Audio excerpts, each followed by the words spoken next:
estimados estudiantes, muy, muy buenas tardes. Vamos a empezar el dictado de nuestra clase teórica correspondiente a la semana 11. Si me permito hacerlo a esta hora es porque más tarde va a ser difícil que me conecte por cuestiones laborales. Espero me puedan comprender y tampoco me gustaría que nos atrasemos. Por lo tanto, procedo a hacer el dictado igual como hice con el grupo anterior. También lo estoy dejando grabado por esta semana. El tema que desarrollamos es el laboratorio en el estudio de los marcadores infecciosos o inflamatorios, sobre todo teniendo en cuenta que estos marcadores inflamatorios están presentes pues en el proceso de la inflamación aguda, en la inflamación crónica y sobre todo en la inflamación sistémica. A veces relacionados con procesos de inflamación de origen estéril, como por ejemplo una quemadura, una electrocución o un accidente de tránsito, una cirugía de repente, y también de aquellos procesos inflamatorios relacionados con infección, como puede pasar con una neumonía, como puede suceder también con una pielonefritis o con una herida infectada, de repente una escara que desencadena pues que la bacteria o el microbio involucrado en la infección pase al torrente sanguíneo y se produzca una sepsis. Básicamente se tratan de marcadores de evaluación de sepsis. Estos marcadores inflamatorios son generalmente proteínas, algunas veces son enzimas que van a encontrarse en el torrente sanguíneo y que se elevan de manera proporcional a la inflamación, vale decir, a más inflamación, mayor concentración de estos marcadores inflamatorios y allí radica justamente su utilidad. Algunos de estos marcadores inflamatorios los podemos encontrar en las heces de los pacientes, como es el caso de la mieloperoxidasa fecal, una enzima perteneciente a los neutrófilos y que se acumula en la mucosa intestinal como consecuencia, por ejemplo, de una acumulación neutrofílica. Los gránulos de los neutrófilos que contienen estas enzimas los dejan salir al exterior como parte del proceso proinflamatorio y esto nos permite hacer la medición a través de la detección en las heces. Lo mismo pasa con la lactoferrina fecal. La lactoferrina, como proteína ligadora de hierro, también se puede encontrar presente en la mucosa intestinal y en algunos otros líquidos corporales y su concentración suele incrementarse en el caso de pacientes con enfermedad colorectal. Pasa también lo mismo con la calprotectina fetal. La calprotectina es una proteína ligadora de calcio con actividad inhibidora de las metaloproteinasas. Por lo tanto, también tiene actividad antibacteriana y antimicótica. Es una proteína que tiene una buena concentración en todos los líquidos corporales y por lo tanto también en las heces. Así que vamos a poder investigar la presencia de esta calprotectina en eventos inflamatorios asociados a infección sobre todo. Y luego tenemos a los marcadores que se encuentran en la sangre, los marcadores séricos, conocidos también como reactantes de fase aguda, como por ejemplo la proteína C reactiva, la procalcitonina, o la presencia también de la velocidad de sedimentación, que no necesariamente es un marcador proteínico, pero sí es la expresión de indirectamente la expresión de un incremento de proteínas en el plasma. Luego vamos a ver por qué. Entonces, estos marcadores analizados desde el punto de vista del laboratorio se obtienen a partir de la sangre de los pacientes, la sangre que va a ser extraída para ser analizada y a través de estos procesos de análisis, pues vamos a tener un resultado que nos va a ayudar en la evaluación del paciente. Ahora, tratándose de marcadores inflamatorios, pues no se requieren condiciones asociadas de ayuno, máximo una buena toma de muestra, sobre todo una buena fase preanalítica, dado que vamos a utilizar como parte de muestra biológica para su medición una cantidad importante de suero del paciente, suero que es obtenido a partir de la muestra de sangre venosa y que es extraída en los contenedores o tubos al vacío que no contienen anticoagulantes. Por lo tanto, vamos a obtener pues este fluido que es el suero, que va a ser utilizado finalmente para las mediciones. Mediciones que pueden hacerse de forma manual, ¿no? En algunos casos, pero mayormente hoy en día se hace de forma automatizada. La única, incluida, por ejemplo, la velocidad de sedimentación, que también se hace a través de la vía automatizada, toda vez que estas mediciones nos dan pues una mayor precisión, un mayor rango de sensibilidad y confiabilidad en los resultados, sobre todo. Bien, con respecto a la proteína C reactiva, esta es una proteína que se llama así por su reactividad frente al polisacárido C del neumococo, por eso el nombre de proteína C reactiva. Es un marcador serológico de los más sensibles, aunque poco específico, de inflamación. Luego de que aparece un estímulo, la concentración sérica de la proteína C reactiva suele elevarse por encima de sus valores normales dentro de las primeras 6 horas, teniendo un pico aproximado dentro de las primeras 48 horas. Entonces, la vida media plasmática de la proteína C reactiva es constante, tanto en condiciones de salud como en condiciones de patología, de tal modo que la concentración de PCR circulante va a reflejar directamente la tasa de síntesis de la proteína y por lo tanto la intensidad con la que el proceso patológico está estimulando la producción de proteína C reactiva. Cuando el estímulo que induce el incremento de la producción se detiene por completo, la concentración de proteína C reactiva circulante disminuye de forma rápida. Entonces, esto se ha estudiado mucho en diferentes modelos de experimentación, no solamente de animales, sino también de humanos. Entonces, dado que esta es una proteína producida por los hepatocitos, es una proteína que responde además al estímulo de otras interleuquinas, como son la interleuquina 1 y la interleuquina 6, reflejando entonces la activación de la inflamación sistémica. Los valores de proteína C reactiva suelen incrementarse rápidamente, incluso por encima de los 50 miligramos por decilitro, siendo el valor normal menos de 0,5 miligramos por decilitro, y es parte de la respuesta inflamatoria inespecífica del cuerpo, ya sea ante infecciones o ante lesiones en el mismo.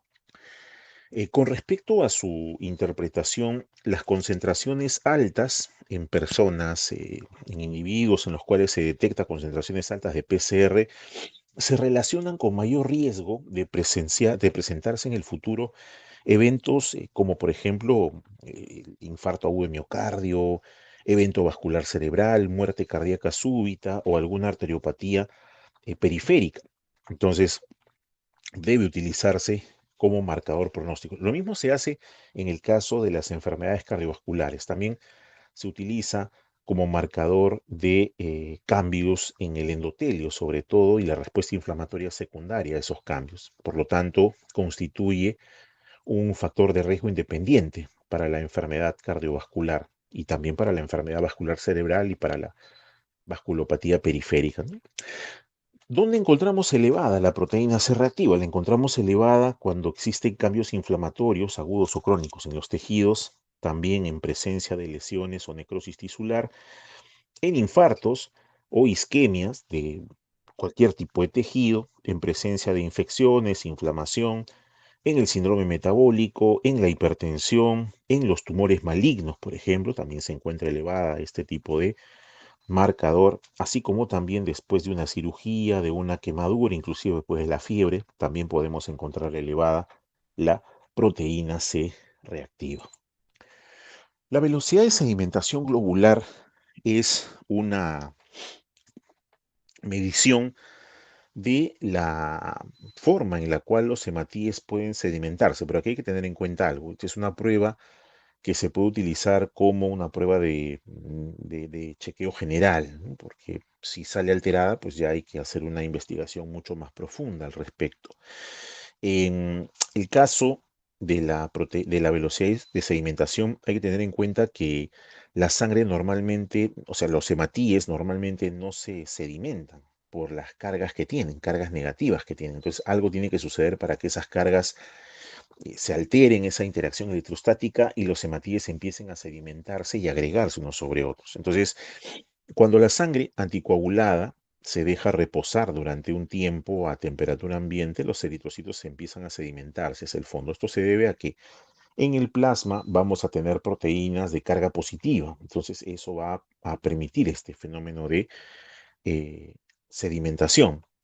Esta velocidad de sedimentación globular o velocidad de eritrosedimentación también se llama, es la distancia en milímetros que sedimentan los eritrocitos en una hora. Ahora, esta velocidad se ve afectada por factores que dependen tanto del eritrocito, del plasma y también por causas mecánicas. En el caso de los eritrocitos, sabemos que tienen una carga superficial neta negativa y por lo tanto tienden a repelerse entre sí. Pero estas fuerzas de repulsión son neutralizadas en parte o en su totalidad si es que hay un aumento de proteínas plasmáticas con cargas positivas. Entonces los eritrocitos van a sedimentar con mayor rapidez y se pueden formar inclusive agregados de eritrocitos o rouleaux, que son pilas de eritrocitos en forma de pila de monedas. Por ejemplo, lo que sucede cuando se incrementa la concentración de fibrinógeno o las beta-globulinas o las inmunoglobulinas patológicas, como por ejemplo en el mieloma múltiple. Entonces, estos eritrocitos, los normales, tienen pues una masa relativamente pequeña y por lo tanto van a sedimentar con mucha lentitud. Y hay algunas enfermedades que pueden causar alteraciones en la formación del fenómeno de Rouleau debido a la alteración del fibrinógeno y también las globulinas plasmáticas. Esta alteración cambia la superficie de los eritrocitos y produce su aglutinación, un aumento de su masa, ¿no? Y una velocidad de sedimentación mucho más rápida. Entonces, esta velocidad es directamente proporcional a la masa de eritrocitos y es inversamente proporcional a la viscosidad, sobre todo del plasma. Podemos medirla, existen métodos manuales para medirlas, pero también métodos automatizados. Y dentro de las metodologías utilizadas para su medición, la más utilizada es la velocidad de Westergren. La velocidad de Westergren es una metodología que está validada y recomendada por los estándares de laboratorio internacionales para su utilización dentro de la práctica clínica. La procalcitonina, por otro lado, es una molécula que puede actuar tanto como es una proteína, que puede actuar tanto como una hormona, como también como una citoquina. Puede ser producida por varios tipos de células y en muchos órganos en respuesta a estímulos proinflamatorios, especialmente en el caso de las infecciones bacterianas, ¿no? Se libera bajo la estímulo de sepsis. Aumentan generalmente en un lapso de 26 a 12 horas en una infección bacteriana con consecuencias sépticas. Entonces, se recomienda la evaluación de la procalcitonina en los pacientes que van a ingresar a las unidades de cuidados intensivos.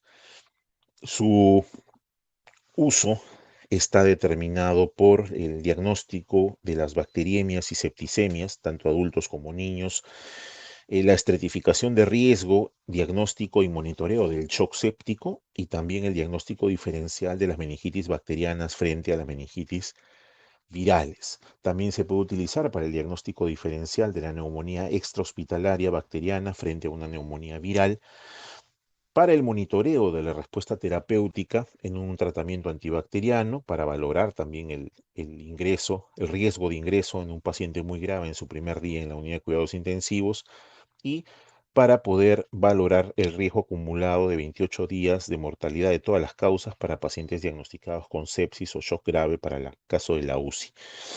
Estas concentraciones elevadas, por lo menos por encima de 2 nanogramos por mililitro de procalcitonina, nos indican pues que el tratamiento no, no está funcionando bien, o en todo caso habría que ajustarlo, ¿no? Porque en principio si se eleva por encima de 2 se está hablando de una sepsis severa probable, que se pudiese presentar en prontitud en el caso de los pacientes. Y la presepsina, el marcador presepsina, este es un marcador, una glicoproteína, la glicoproteína CD14, que se encuentra presente en la membrana de los macrófagos, de los monocitos, de los neutrófilos, de los linfocitos B, de las células dendríticas y también en los queratinocitos y células epiteliales intestinales. Sirve como un receptor específico de alta afinidad para los lipopolisacáridos, los cuales están presentes, como sabemos, en las paredes celulares de las bacterias gram negativas y también otros productos bacterianos como los peptidoglucanos de las bacterias gram positivas. Esta molécula esta presepsina de la cual estamos hablando, el CD14 soluble, forma un complejo con el lipopolisacárido, ¿no? Y ese complejo con el lipopolisacárido posteriormente es escindido y también fragmentado por acción de proteasas, y eso va a dar lugar a la liberación del segmento o fragmento soluble del CD14, ¿no? El subtipo CD14 soluble que se conoce como presepsina. Esta presepsina entonces viene a ser un fragmento N-terminal de 13 kilodaltons de la glicoproteína CD14 y está formada por 64 aminoácidos en principio. Entonces, esta presepsina tiene una cinética de inicio al estímulo más o menos a las 2 horas, con incrementos lentos, pero el pico se presenta por lo general en 24 horas. Es un biomarcador que se analizaba anteriormente por la metodología de ELISA, pero dado que demoraba mucho, habría que tratar previamente la muestra, etcétera. Ahora se utiliza la metodología de quimioluminiscencia que nos da el resultado en más o menos 15 minutos para poder tomar decisiones con respecto a estos pacientes. Entonces, el papel que tiene la presepsina como marcador diagnóstico es importante, pero sobre todo en la aplicación pronóstica que se le da a estos pacientes en cuanto al seguimiento de su tratamiento, sobre todo si están con cobertura antibiótica. No olvidemos que esta presepsina, al ser un marcador de sepsis, está presente pues en infecciones severas, tanto de adultos como de niños y de adolescentes. La fase posanalítica de estos marcadores inflamatorios siempre está en relación con el manejo que se le deba dar al paciente de acuerdo al cuadro clínico que nosotros estemos observando. Hay una tendencia muchas veces a pedir varias veces estos tipos de análisis para ir monitorizando, lo cual es válido, ¿no? Se puede realizar una evaluación a partir de la evolución de estos marcadores inflamatorios para poder decidir qué conducta terapéutica se va a adoptar con un determinado paciente, recordando siempre que lo más importante es el tiempo, sobre todo cuando se trata de sepsis, es importante llegar cuanto antes al diagnóstico y para poderle brindar mejores alternativas de recuperación a estos pacientes. Eh, Pedimos estudios de marcadores inflamatorios en todas aquellas personas que estén sufriendo de alguna enfermedad inflamatoria, sea o no sea infecciosa. En el caso de los parámetros clínicos de mayor relevancia en el estudio de la inflamación, pues van por el lado de lo que se encuentra en el examen físico, como son la fiebre, la presión arterial, la frecuencia cardíaca, la frecuencia respiratoria, que van a verse afectados si el proceso de inflamación deja de ser localizado, agudo y se transforma en un proceso de mayor compromiso del estado general del paciente y puede inclusive terminar por comprometer la vida del paciente en sí. Bien, es una clase chiquita, ¿no? Aprovechamos aquí para colocar la bibliografía que pudieran consultar si es que lo ven por conveniente. Y bueno, quedo a la expectativa de algún comentario o alguna pregunta que pudiese surgir a partir de la clase. Sin más que decirles, pues es la última, nos quedamos aquí, les agradezco su atención y ya nos estaremos encontrando más adelante. Muchas gracias.